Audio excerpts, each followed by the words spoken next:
Things to know if you're going to be buying a Honda CRF 250 or 450R. Number one, I talked about this in the last video, but you're better off spending your money on a bike that's a little bit newer, and here's why.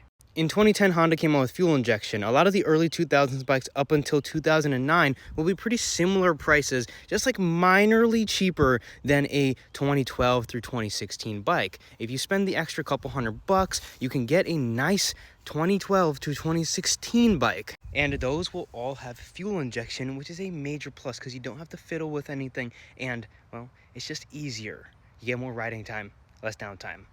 Carbs are great, but when they don't work, they don't want to work.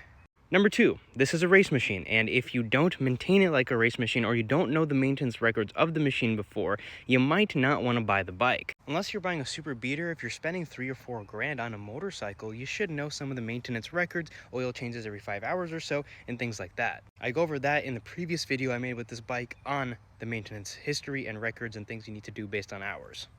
The next thing you need to know is that the Hondas are pretty reliable. There are not too many things that can go wrong when they are maintained correctly. Fuel injection bikes, like I said, just superior. But like any used dirt bike, you want to look out for an hour meter. If the bike has an hour meter with some higher hours on it, sometimes not the worst thing in the world because at least you know that the hours on the bike might be original or might be semi-true.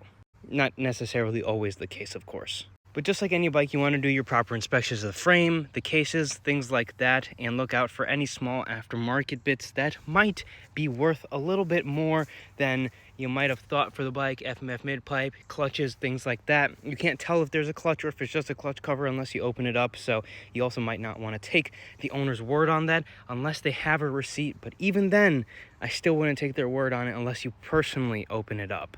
This is my first ever dirt bike. A 250 is more than enough for most people, and hopefully this helped you kind of pick out a couple of things. The other thing I want to add at the very end of this video is these things sound like the valves are about to explode on them. If you've never bought a race bike of any kind, they just sound like that. I'll fire it up. This is how the bike is supposed to sound.